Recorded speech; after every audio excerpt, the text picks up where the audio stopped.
Hey listeners, last year was our 15th year of the best in food storytelling. As we head into 2025, we're kicking off a contest in collaboration with the podcast series Feast and Harmony and Sixth Man, where you have the opportunity to win a 4-night cruise for 2 on Chefs Making Waves, a food, wine, and spirits festival at sea. When you donate to HRN, you'll be entered for the chance to win a porthole cabin for 2 on Chefs Making Waves, sailing May 5th through 9th, 2025, from Miami to Cozumel, Mexico on Norwegian Gem. You'll also support another year of great food storytelling with a portion of your donation going toward disaster relief for the food and beverage communities within Western North Carolina and Southern California. This cruise is a once-in-a-lifetime opportunity for culinary adventurers, featuring top celebrity chefs including Jonathan Waxman, Antonio Lafaso, Robert Irvine, and many, many more. There's a myriad of experiences such as restaurant takeovers, live food and mixology demos, themed parties, and more. To enter your chance to win, please visit heritageradionetwork.org/cruise. Terms and conditions apply. You must be 21 or over to enter. That's heritageradionetwork.org/cruise. You're listening to Heritage Radio Network.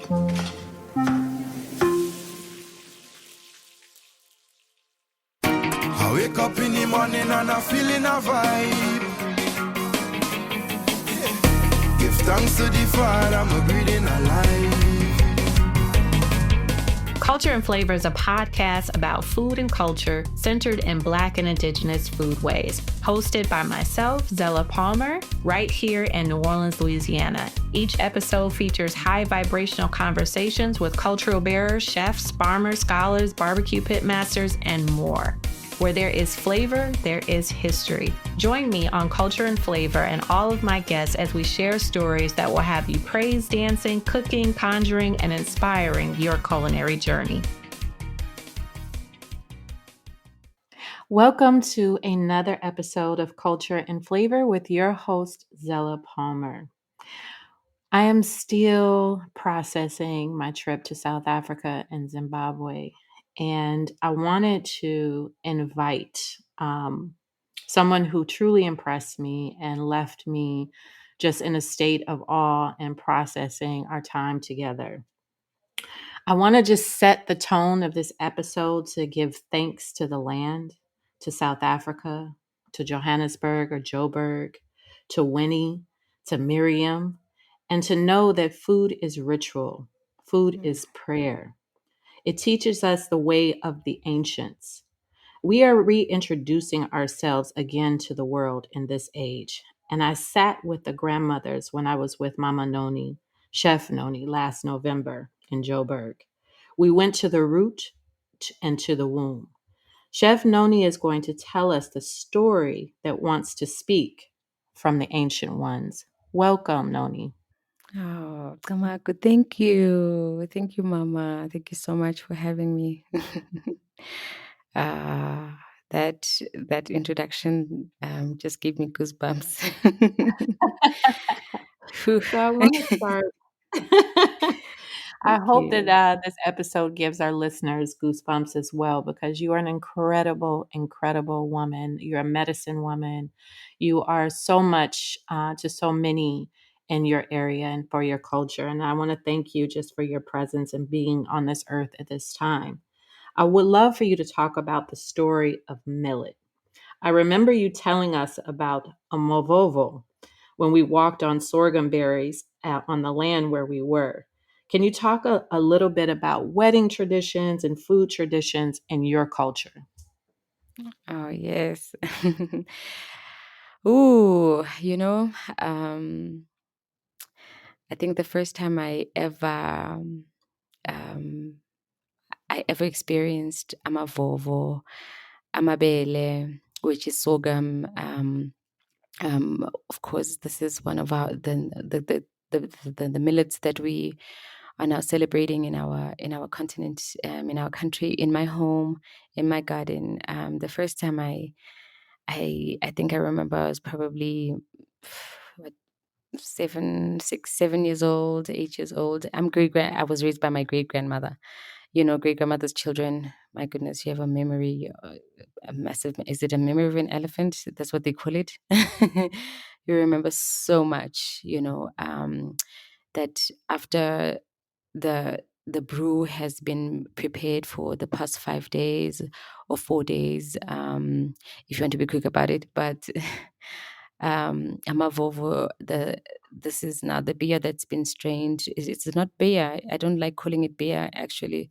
It is our sacred drink. When we say beer, we are taking so much out of it. We're removing so much material, we're removing so much body out of it.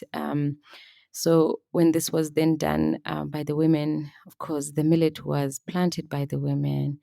It was harvested, and they beat it by the women. It is then also oh man, please don't let the English run away. Then they will select and remove the good from the bad, and whatever can go back to the land. And then, of course, it is then uh, malted. When it is malted, it is turned into the sacred drink. But before that is all done, some is taken back to the land to say thank you for the harvest, thank you for giving us life, and to celebrate a wedding, to celebrate a funeral, or even a funeral, a passing, which is a transition, to celebrate a birth, a death. This was always done. And also coming of age, and a young girl coming of age, a young man coming of age, the rite of passage, this was always prepared.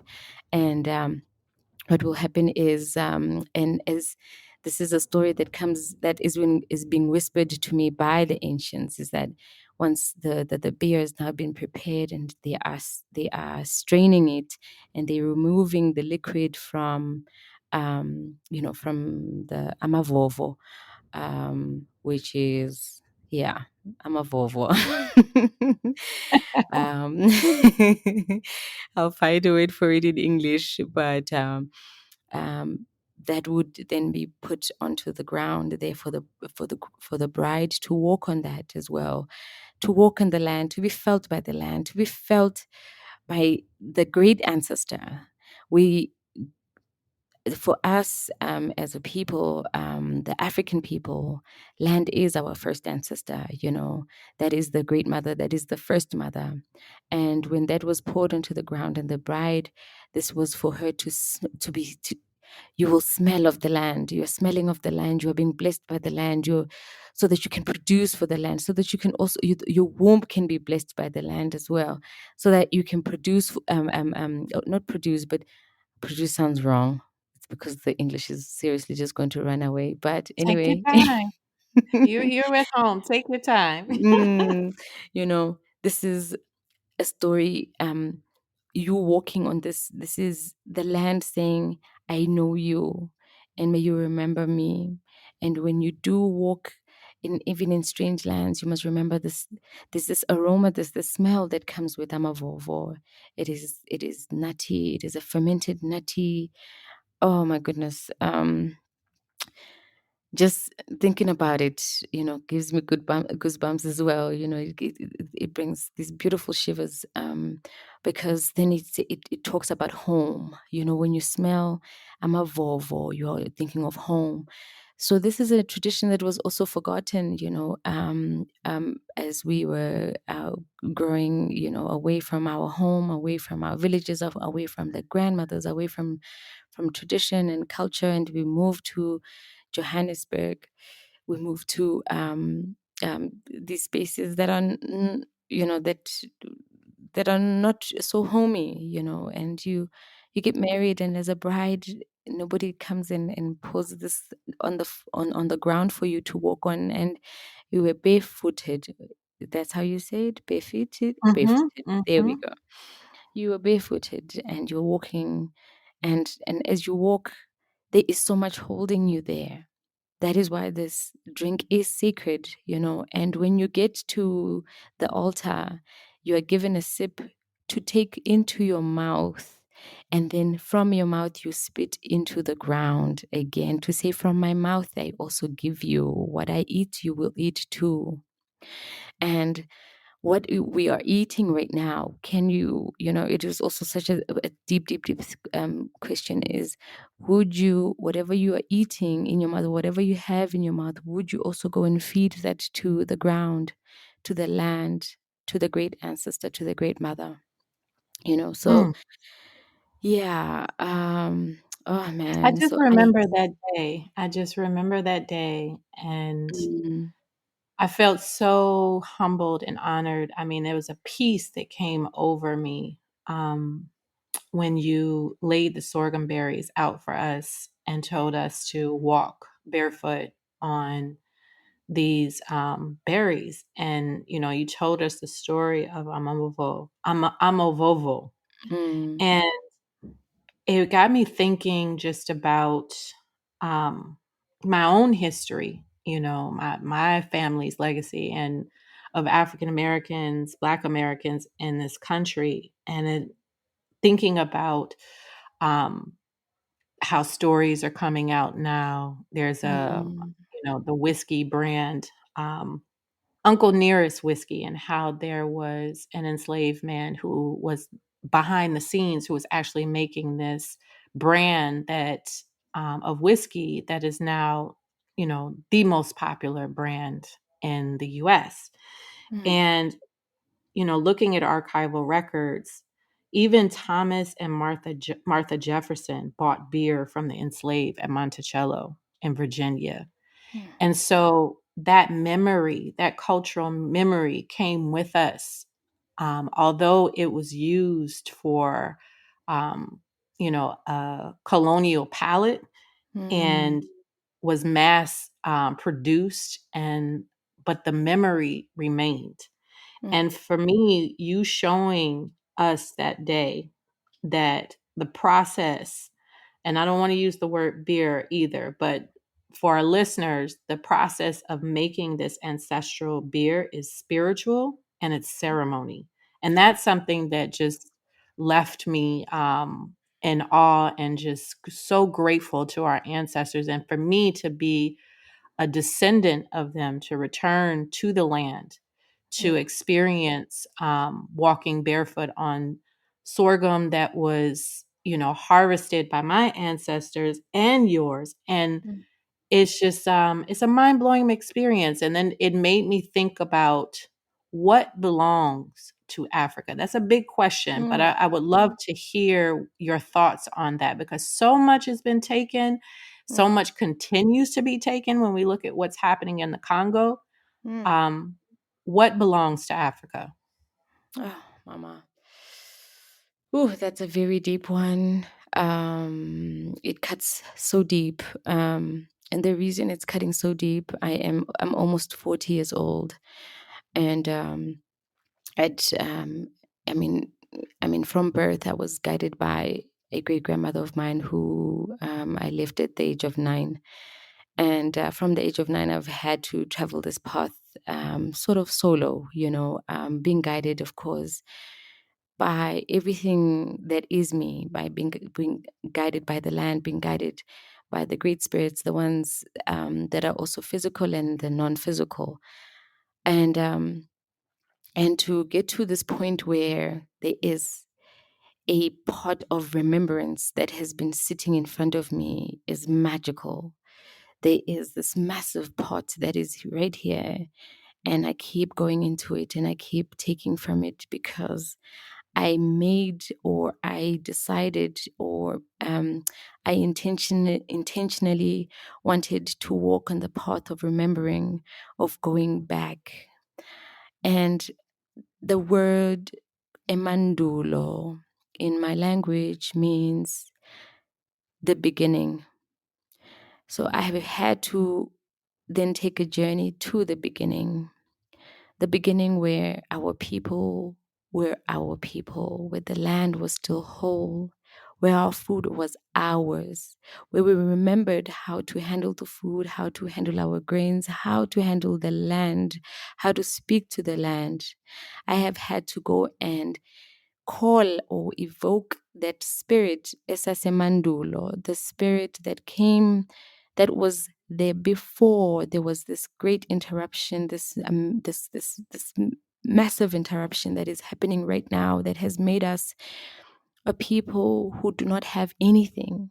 Our food is not ours anymore. We don't even know our food. Our elders have forgotten the food. You know, if you go to your grandmother and you ask her some things, most don't remember this anymore. And the memory was taken away. And if your memory is being taken away and you are not aware that your memories have been taken, and they've been taken every single day. It is the songs that we are singing. It is the places we're living in. It is the clothes we are wearing. It is the food we are eating. It is taking our memory away. We have forgotten to speak to the land. The land is our ally. The land is our ally. That is the big mother, you know? And if our people could remember that, and sometimes you don't really have to go do much. All you have to say to yourself is, I want to remember. I want to remember the first ancestor. That first ancestor will show up inside of you. That first ancestor will be you. And you will do things that no one has ever seen before. And they're going to ask you, but how do you know? And the simple answer is, I remember because you called it. We need to remember who we were before this interruption, before so much was taken away. We need to remember who we were before there was so much blood on our land. And now we are taking so much from the land. If we remembered what the land is, we wouldn't take from the land, but we would give to the land. Because the land has been here to give. And right now, the greatest ally as African people, the greatest ally as Black people, as Earth people, is the land itself.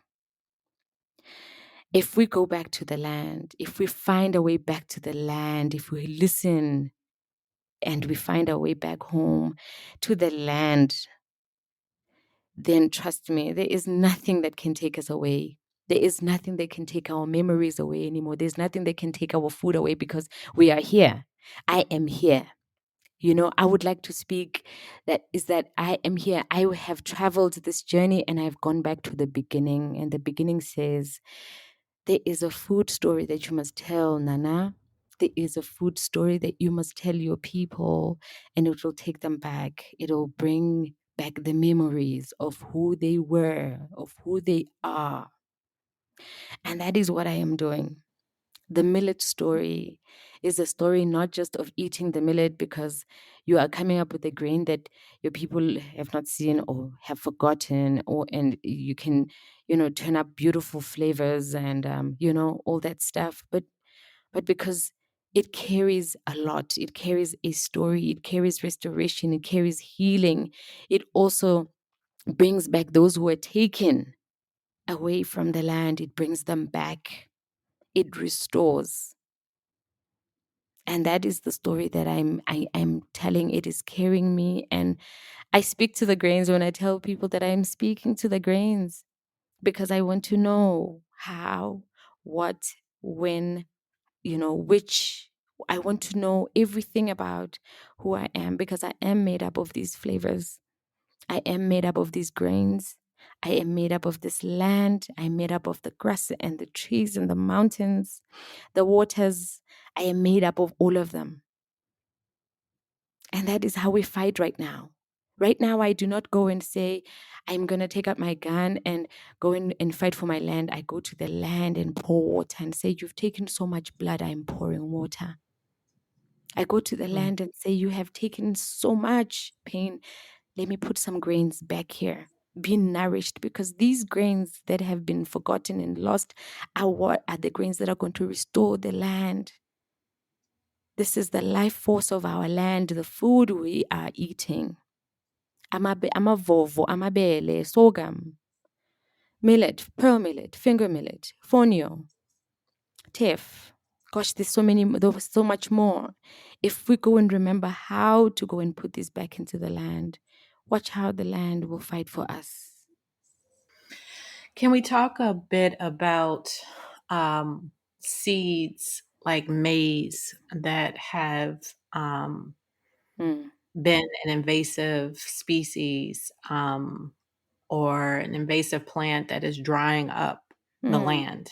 mm, And processed food, because I can't remember what grain you showed us, but I remember you saying, "Oh, this brand is processed." I just wanted to show you this because they're trying to replace our indigenous ingredients and mm, seeds with mm, processed foods. And when I think about, being an American, and particularly in my community, what processed food is doing to our bodies, our psyche, um, it I you know it's painful to see it happen, the growth of processed foods in mm, Africa and the West Indies mm, mm, mm, mm, and mm, Latin mm, America. mm, mm, mm.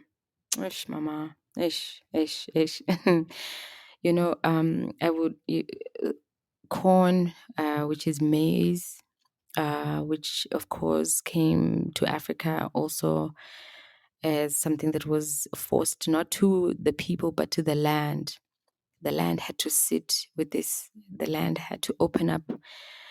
You know, I don't want to speak about corn like this because I know that it is indigenous in the Americas. It is indigenous to them to the land in America.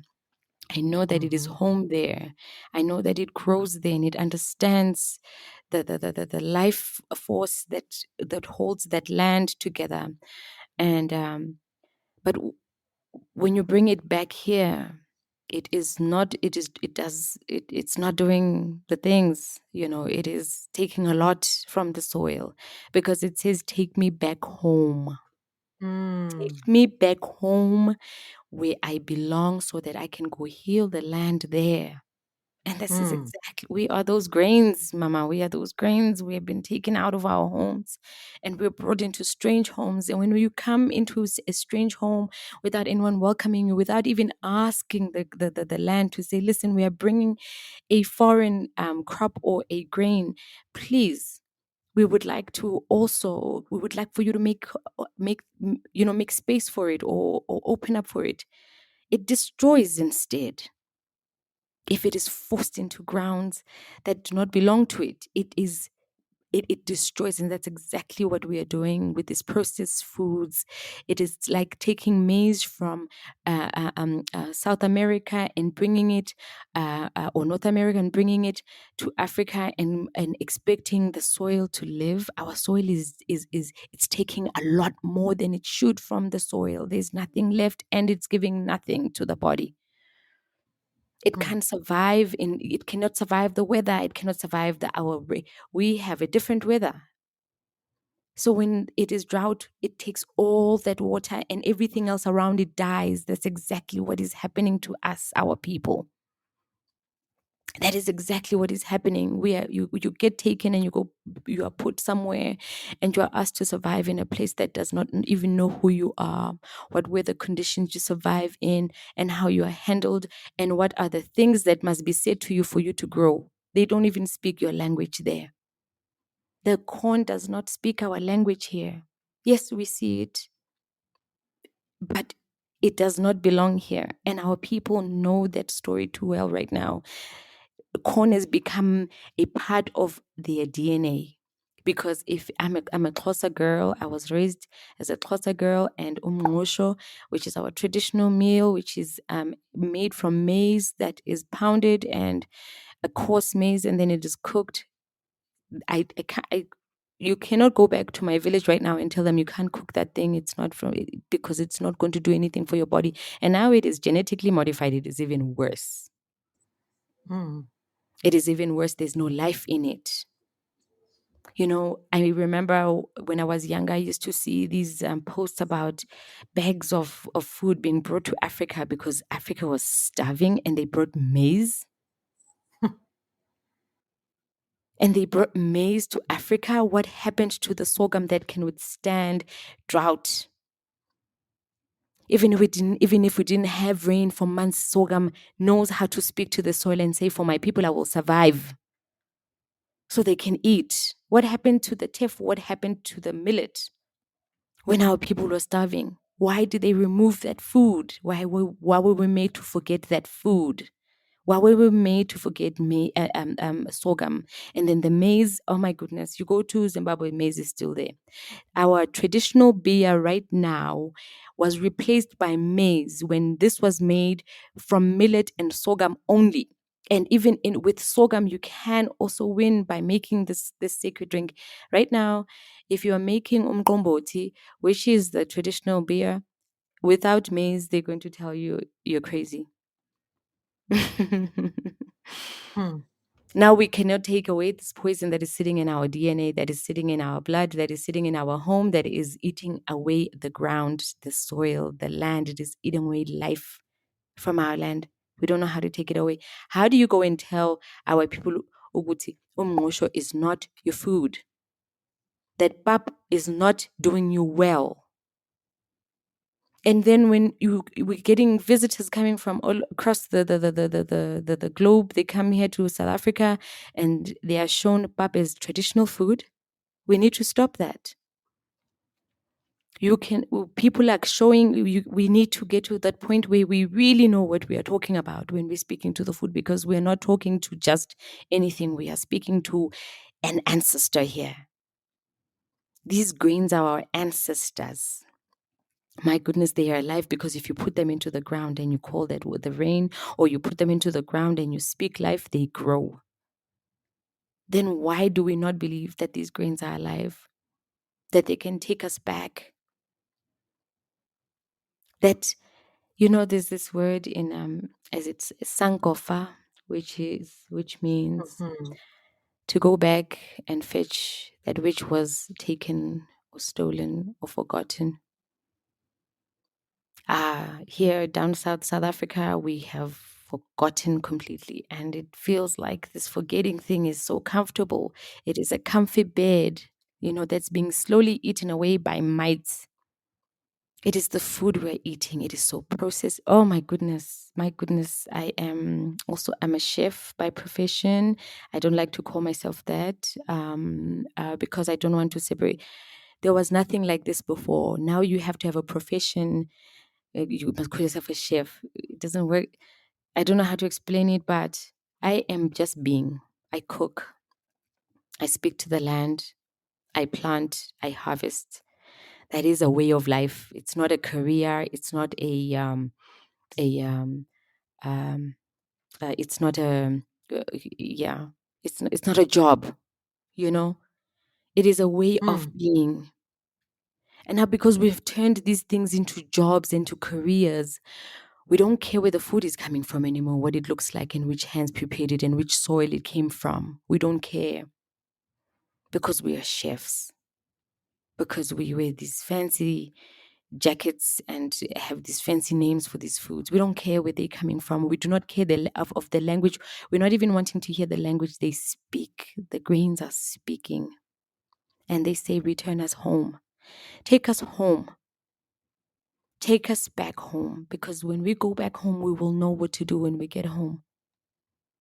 Because when we get home, there will be life again. But we don't know how to do this, because we're eating burgers, we're eating chips, we're eating, my goodness, man, if there's anyone who fed you a burger when you came here, shame on them, please. Shame on them. No, no, no, no, no. No one fed me a burger. Thank you. I was pleasantly, it was my first time trying South African food, Mm, and I loved it. A lot of people fed me. You fed me. Kudzai mhm, fed me Zimbabwean cuisine. It was on a journey, and I was so humbled just to listen to everyone's stories and just be on the land. Um, I would love for you to talk about just what are traditional foods in your culture, because there's so many cultures in Southern Africa and mhm, tribes and languages, but what are some of your dishes or lost dishes that you cherish? mm, mm, mm. Ooh, being raised by my great grandmother was such a privilege, a blessing, and I think she knew what she was doing with me. So when I was growing up, there was isonka samabele. Isonka samabele is sorghum bread. So once the traditional beer was done and amavova left, she would grind that into something like a fine paste, and she would turn that into bread, or she would turn it into something like grits, right? I Mhm. think it's pap. Yeah, we call it pap. So isonka samabele, which, like I said, is sorghum bread. And I come from amaranth greens. Mm. Those were foraged. The foraging thing was such a beautiful part of growing up, because really, if your grandmother was not home, you would just go there and pick and pick and pick and pick and come and put in a pot, add a little bit of salt and eat. Um, of course, umngqusho was there when I was growing up, because this colonial story went very, very far and too deep. And that was the biggest part of me growing up. And it's something that I do not worship at all. I do not enjoy umngqusho at all, which is maize. Like it's pounded coarse maize that is cooked. Um, but beans and pumpkins, pumpkin seeds, pumpkin leaves, amagwagwa, were a favorite of mine. And ingodi, which is also fermented porridge. So the same way you ferment the sorghum to create the beer, there is then the fine sorghum that is also fermented, and it is cooked, and you can have that for in the morning with isonka. Oh, my grandmother was actually telling me that she grew up eating ingodi nesonka samabele, which is porridge, fermented porridge, sorghum porridge with sorghum bread. So those are the foods that I grew up eating. And now that I've met so much of my people and so much of me and so much of this land of ours in Lubu, which are beans, and we were eating bean leaves that were turned into umfino. We call them umfino. So all the greens that you. Oh, what was also beautiful was foraging, which grows wild at home, is stinging nettle. I don't know if you know it. Mhm. Yes, it does have a name in in my language. I will tell you just now. And we used to. Of course, that was painful to pick, but it is Mhm. lovely to eat, and we ate that. So a lot of our traditional foods. Then what our people forgot was the millet. The millet is our food from Southern Africa, and most parts of the continent as well. I grew up not knowing what millet looked like. I didn't know what sorghum looked like. Amabele, amazimba. They call it amabele or amazimba. And millet was that forgotten grain, which I've just rediscovered, which I've just remembered. And I go wild with it right now, trying to just evoke a memory before all these, before the mess, who we Mm. were before the mess. And also going back, so beans were a thing. Cowpeas.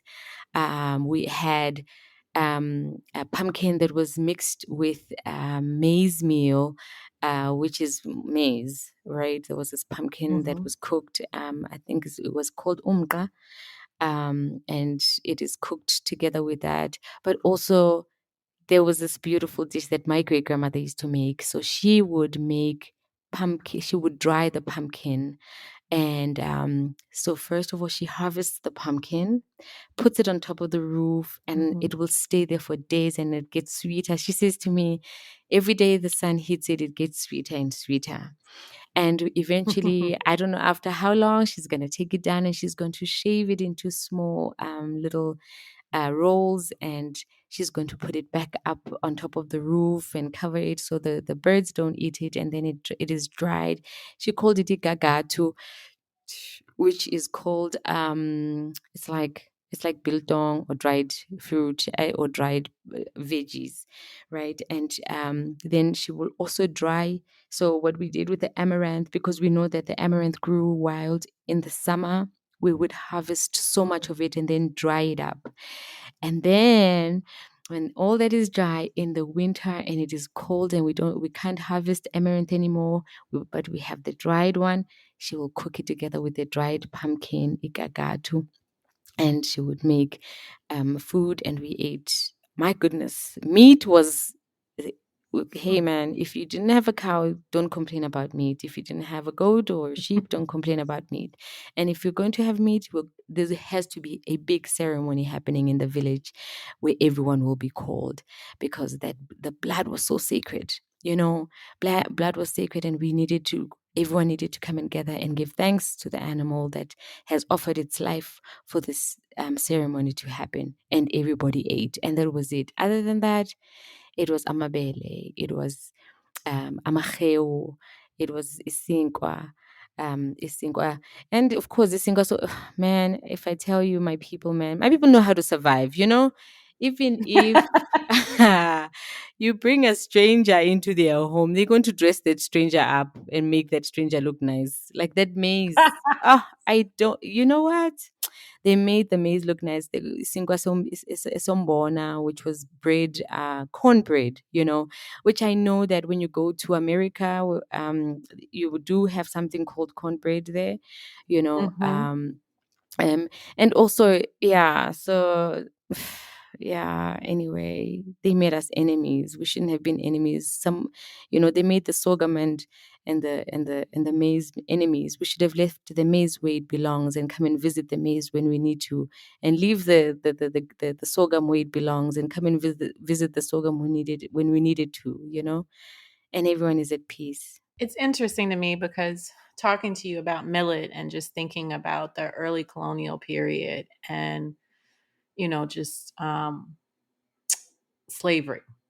Mm, Sorghum was, brought on slave ships to the Americas. And mm, it was also, used as an early beer by Black, where Black women were the ones who were making it. mhm, But of course, and sorghum was also called Guinea corn. And now also they had the Guinea coin, which was the coin of the British Empire in the 1700s. And when I think about just the replacement and removal and forced removal of grains from enslaved people and us adapting to corn, indigenous corn, which eventually became genetically modified corn mm, from, the version that was, given to us by indigenous communities, and not even given, it was colonized and mm, given to us to, make cornbread basically. And I think about amaranth, and I remember my uncle Jan Carew. He was from British Guyana. And I always tell this story. My dad always used to tell this story about how he remembered being in Whole Foods, which is our grocery store here, and it's in a grocery store that only a few can afford. sure. Because now food is political, food is class. Mhm, And so I mm, remember him walking down the aisle, and he was like, I was walking down the aisle and I walked past some amaranth flakes, some amaranth cereal, and that just blew my mind. He said, because I remember how Uncle Jan used to talk about how amaranth was banned, and you could risk imprisonment in British Guyana, because they didn't want those of African or indigenous descent to plant amaranth, because that was a way for them to sustain themselves, and they wanted them dependent more so on colonial foods. So hearing you talk about these grains is something I think we all as Americans should learn, because, and especially for Black Americans, because yes. this is what was harvested from our people before they got on ships, Yes. before they were Mm, put in bondage. So to hear your stories about millet, and just to even be invited into your community and to, pass the sacred beer was just, ugh, I can't even explain to y'all. Like I was just and then be barefoot to walk on sorghum berries. Come on now. I was just like, what? But we'll be back in a few minutes. We have a few messages from our advertisers. We thank you for listening to Culture Flavor, and we thank Mama Noni for being here on this episode of Culture and Flavor with us. So we'll be back. This episode is brought to you by Wisconsin Cheese. Wisconsin, the state of cheese, makes half of the nation's specialty cheese and wins more awards than any other state or country. Our heritage and traditions, master cheesemaker program, and the American propensity for innovation all put Wisconsin on the cutting wedge of cheesemaking. With over 600 varieties of cheese to choose from and 5,500 national and international awards and counting, get ready to turn your refrigerator into a trophy case. Enjoying a Wisconsin cheese is basically like winning a gold medal in culinary achievement. Set your mind at cheese. When you bite into a wedge of Wisconsin Wonderful, you know it is made with the ultimate skill and passion possible. Find your next favorite cheese at wisconsincheese.com. Okay, we're back. A few things that you mentioned before about your great grandmother's home and how she would dry pumpkin on the roof. I want you to kind of talk about in your culture, because I'm thinking about my own and just how the home was a shrine in our communities. When I visit plantations here in Louisiana and we tour the homes of the enslaved, there's an energy that you feel when you walk inside. Then I think about, archival photographs. When I was writing a book about Dillard University's culinary history and how Black women entertained in their home because we weren't allowed in restaurants, in Jim Crow South. And they made their homes a shrine. And even when I visit homes all over the world, from Nigeria to South Africa to Brazil, there is a frequency of love and hospitality that is so mind-blowing and not talked about enough. So I would love for you to talk about just the home as being a place, a shrine, and what it means for African women in this day and age. Oh, Mama. Ikaya. In my language, we call it Ikaya. Oh, you know how this is going to also emphasize on the importance of land. Wait, let me just say this. One last thing I want to say, just Yes, so that you can respond, to because I the know you're gonna have that, you're gonna drop the bomb on everyone. mm-hmm. Going to Winnie Mm-hmm. Mandela's home, and walking in and seeing where she lived with Nelson and all of their children and reading their story, the the good, the bad, the ugly, everything they went through in this home, and touching that red brick, because the house is made out of red brick, which is, Mm-hmm. similar to all the styles of homes in Soweto, which is one of the Mm-hmm. largest communities in South Africa. And if you know anything about apartheid history, Soweto was where, the Mm-hmm. resistance was organized and was strong. And just to be able to touch that red brick, and me as an African American woman, knowing the history of kind of red brick and how and hoodoo and spiritual, and the trying to hold on to Africa in memory, it was mind blowing to me. And so I didn't get a chance to talk to you about that when we were together, but I want you to talk about the home as a shrine. Sure, Mama. Thank you so much for this question because, like I was saying, that the emphasis on land is, it is such an important thing, especially right now. Because when you have access to land, you will build a home. And the women were part of building the home. They would either bring the straws, the thatch, the grass, or the mud, or the cow dung, that anything that will bring that structure into a home, ikaya.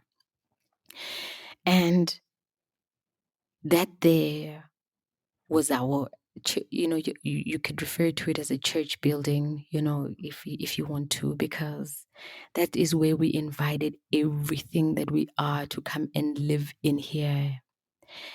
Ikaya lethu bukuyindumba. Our home is a shrine. So when you are a woman or as a healer, you are asked, to build indumba or a shrine. This is a home, a special home that will house the great spirits, that will also have elements of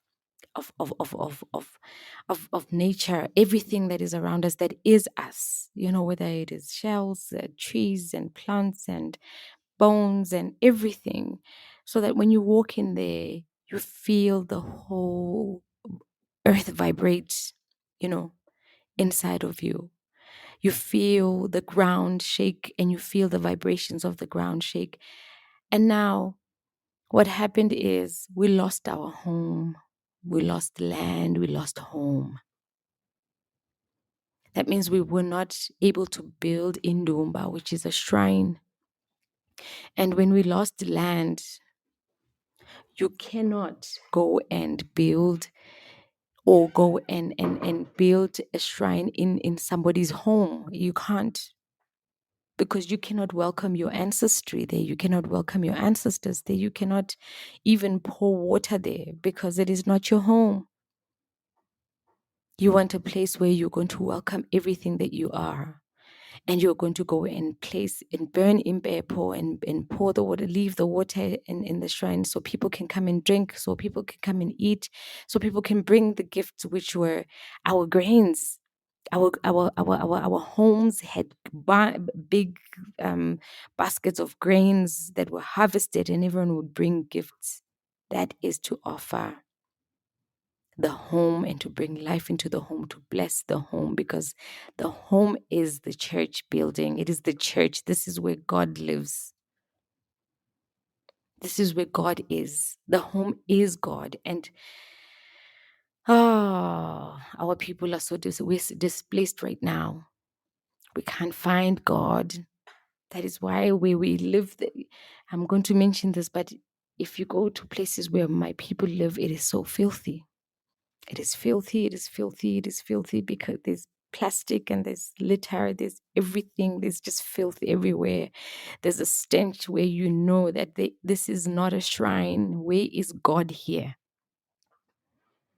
Because we have been displaced. We are put into little houses and you have no land, you have no space to pray, there is no privacy, there is anger, there is pain in the spaces we are living in. Johannesburg is one of those places. You are lucky to find a place where you can go into the garden and go pour water and plant a grain. You are very lucky. But most of us do not have that. That is why we are out here. We are scattered everywhere. And there is so much filth. There is so much pain in the places. There is anger, even in the ground that we are walking on. Because it says, where is home? Can I tell you something that if you run into a healer, a sangoma here in Johannesburg, and they can feel that you're troubled and you're heavy and, you're going through the most, the first thing they're going to ask you is, where are you from? And then you must answer and say, I am from wherever, the Eastern Cape. When was the last time you went home? And you say, I haven't been able to go home because I cannot work. Home is 8 hours away. You do not have the money. And they say, ask and speak to your people and ask them to take you back home. Uyonyathela amabala. Ukunyathela amabala means you must go and touch the ground. Go and touch the ground of the shrine, Indumba Yasekaya. That is where luck lives. That is where life lives. That is where healing lives. You have to go home. Now, Soweto, I've lived in Soweto. You go to Soweto, the houses are the same. These were built by the apartheid system. Because of course, as you can see, they all look the same, and the land is not breathing there because that land was also handled in a way that land shouldn't have been. It's like taking a woman and ripping her clothes apart and just turning her inside out. That is what happened to that land in Soweto. And no one put her clothes back on. No one said sorry. That is that land in Soweto where our people are trying to grow something, but nothing grows. You can see there are no trees there. You can count the trees, you can actually see them. But when you come up north, Johannesburg, the suburbs of Johannesburg, you can see that the land changes. There are trees. You can't even see the houses. They're covered by trees. But in Soweto, the first thing you see are the houses. There are no trees. So our people had to make do, and right now they are trying to, but they are still are not understanding that for this home to breathe, for this home to bring fire back into our home, we need to go back to the land and say, Siyaxolisa, we are sorry that someone did this to you. We are here to cover you. Plant something into the ground. We're here to clothe you again because someone walked into your home and took all your clothes and took your dignity away. We are sorry. We did not do this, but we are sorry. So, but now we are walking into a land and you are finding a woman battered and bruised and you continue to bruise her. And that is what we are doing as a people right now. It's a sad thing to say, but we are doing that. We found our land battered and bruised and taken and thrown off, and then it was shed, and and the ones who really rightfully belong to the land have nothing. And then we are just walking into this land of ours that is needing us so much, that is needing comfort, that is needing warmth. We throw some more turmoil. We are not planting food. We are buying the food in a shelf in a store because why? So it's a deep, deep, deep story with the home. We all need to go back home. We need to go back home because home, that is where, my goodness, they say that's where the heart is. Why did we forget that? I was, just being in Soweto was full circle for me, and just learning about it as a child. And I talked about it in the previous episode where I interviewed Kudzai.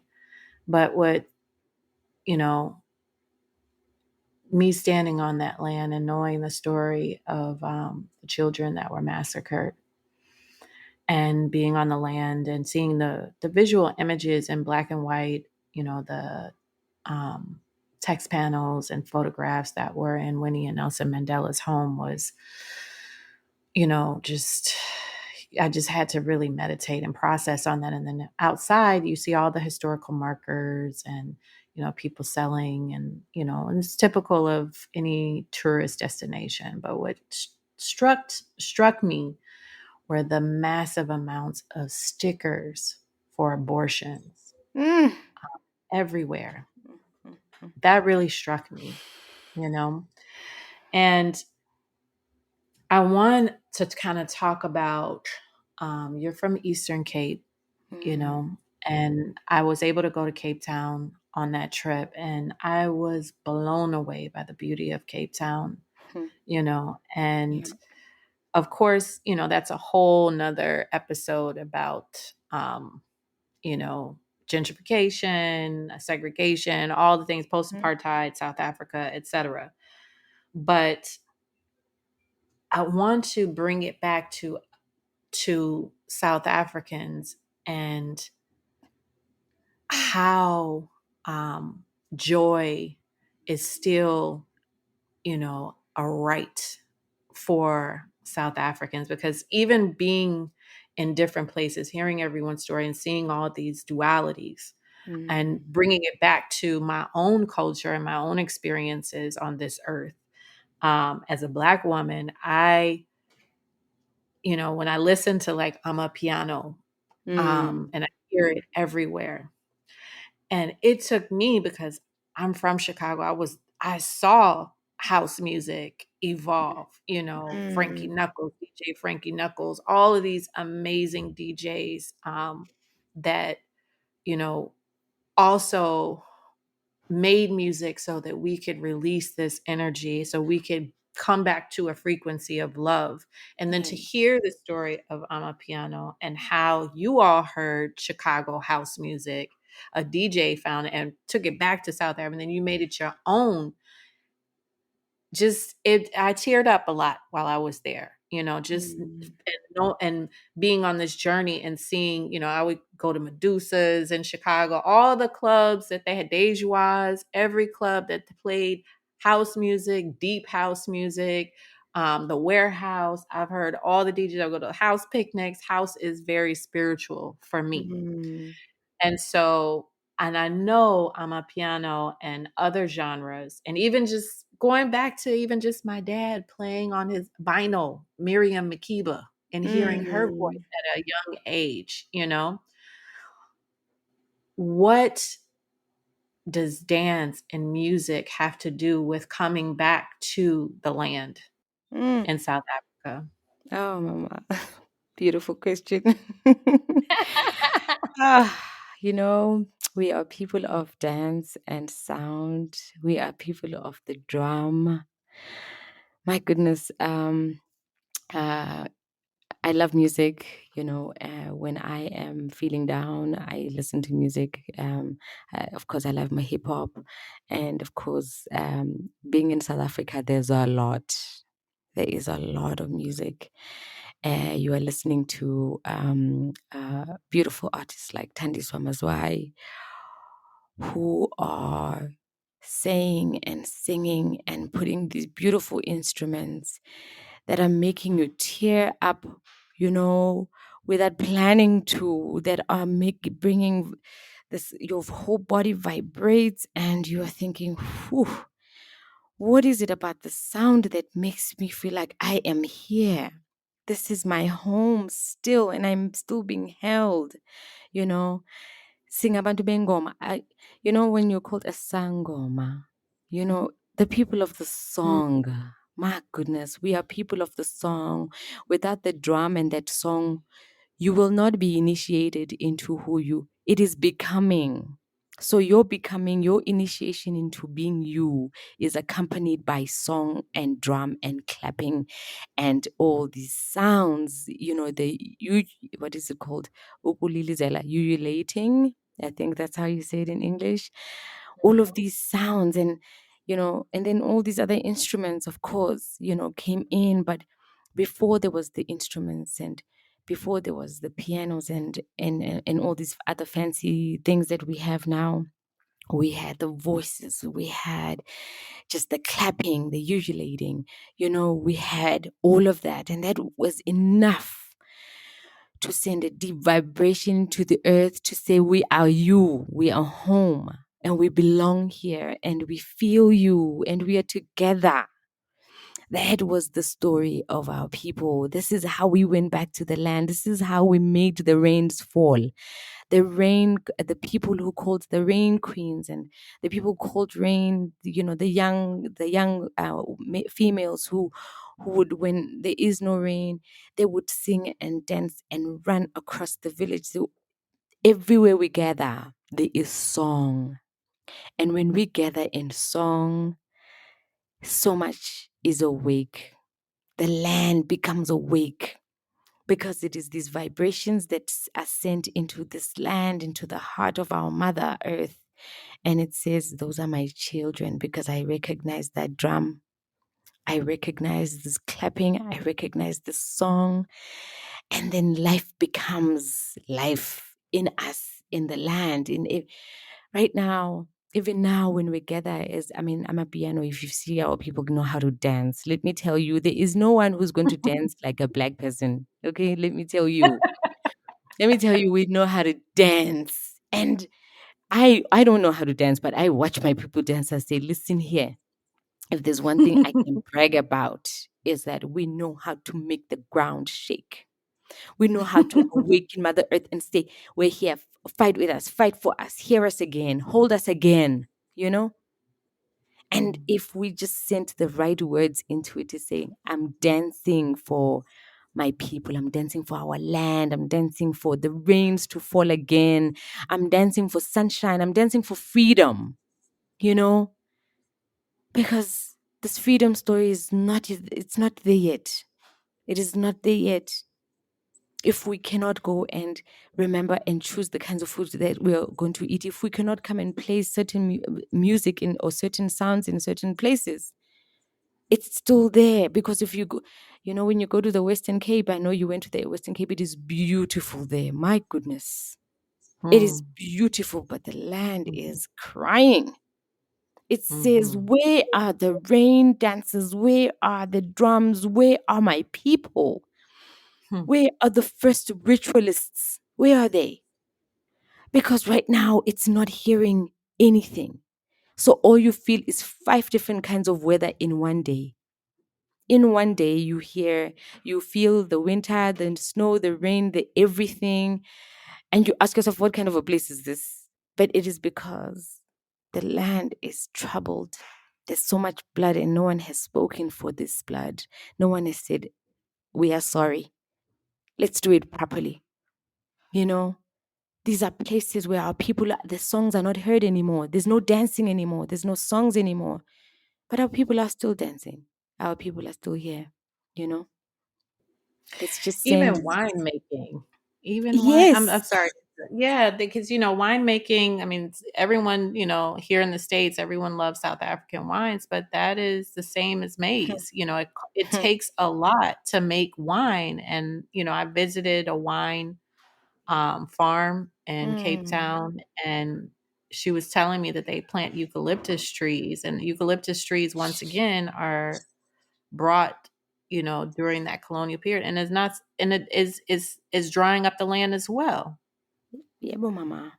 Yebo mama. Even eucalyptus, we have jacaranda, which is now become, let me tell you how jacaranda has become a part of the tradition of South Africa. It's like malva pudding. I don't even know why malva pudding is part of our food, you know?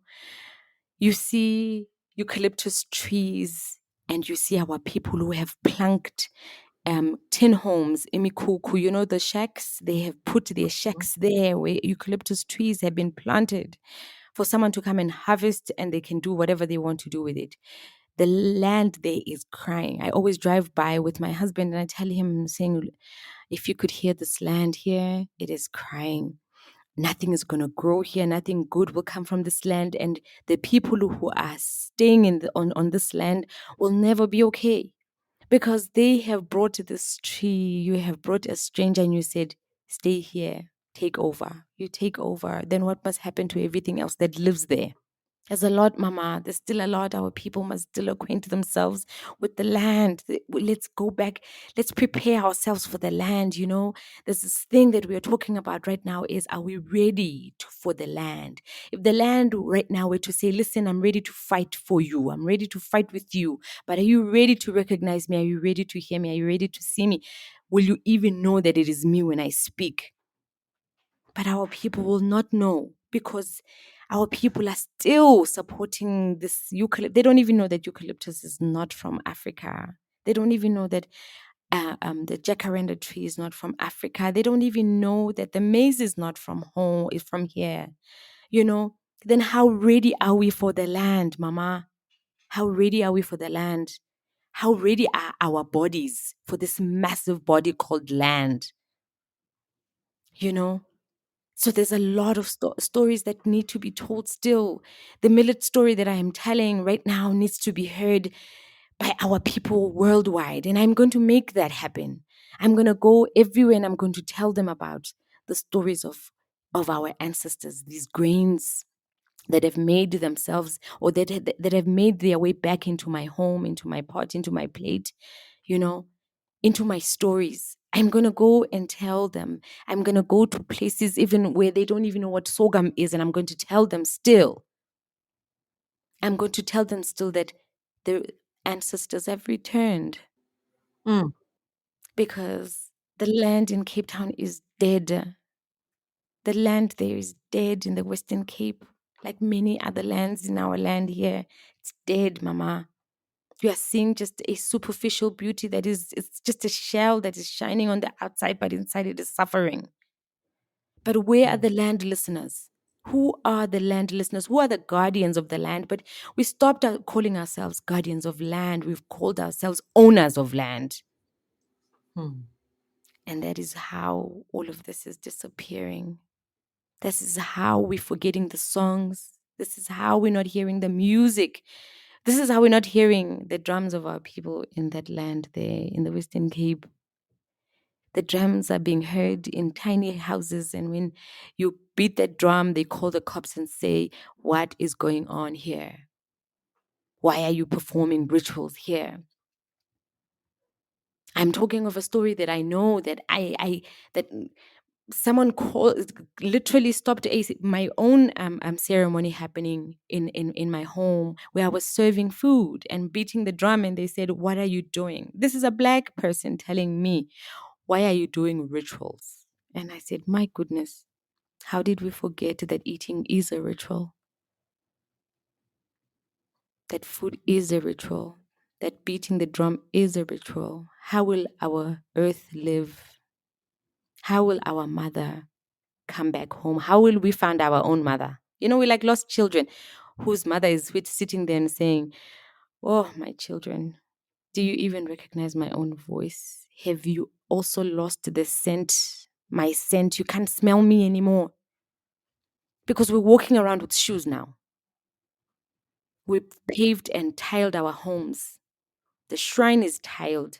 We're living in places that have no wood or ground. When we used to have floors that were cow dunged, you wait for that cow to drop it, and you pick it, and you go and cement your floor with cow dung so that you can be closer to the mother. Now the tiles and all these things and these buildings we are living in, we are living on the 50th floor because you want to be far from the ground. There's a lot Mm. of stories that we need to tell, Mama. Mm. There's a lot of stories.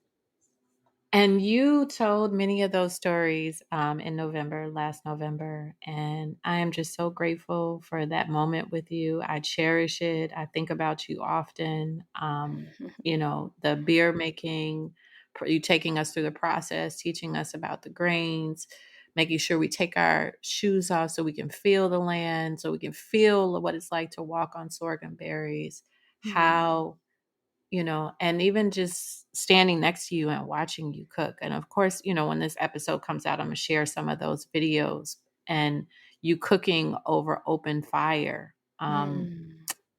You being with you was definitely a highlight of my trip. And I will always cherish the things that you said to me and just at the end. And so I'm giving libations to you. I'm sending you fresh water. I'm sending you all of Mm. that because we need you, and you're Mm. not alone, and we need you at this moment in time, you know because there's so many of us are worried about a global collapse, but the most important thing is the internal collapse. Yes. And that is because even when I think about the ancestors, and even those, during the colonial period, et cetera, they still had the skills and the knowledge. We don't have that anymore.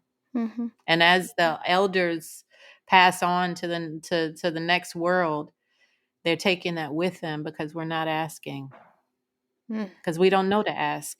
Mm. Mm. Mama. So I want to just, send love to you. And I hope my listeners enjoyed this episode because let me tell you, Mama Noni, nothing to play with, nothing to play with. And I would love for the world, those who need to hear your message, to hear it and to even just see you making making your ancestral beer, because that experience and just passing the gourd around and drinking out of it with everyone else, it was just it was human. Mm. Mm. Mm. Mm. Mm. Mm. Thank you, Mama. Thank you for this honor. Thank you so much for the water. I will carry this water for my people, for my land, and I will pour it into the grounds. Thank you so much for letting me share this as well. Right now, I am telling my story guided by the first ancestors. When I say the first ancestors, I'm talking about those that knew us before we were displaced. And we need to be calling on that. We need to be calling on them. We need to be calling on it. I don't know if it is an it for you, it is a them, it is a whatever it appears to you. We need to be evoking that spirit. And I'm really, really, really honored and grateful to be sharing this with you. So thank you. And please do not forget the things I told you, Mama, because I won't. do It's not already forget. happening. I love it.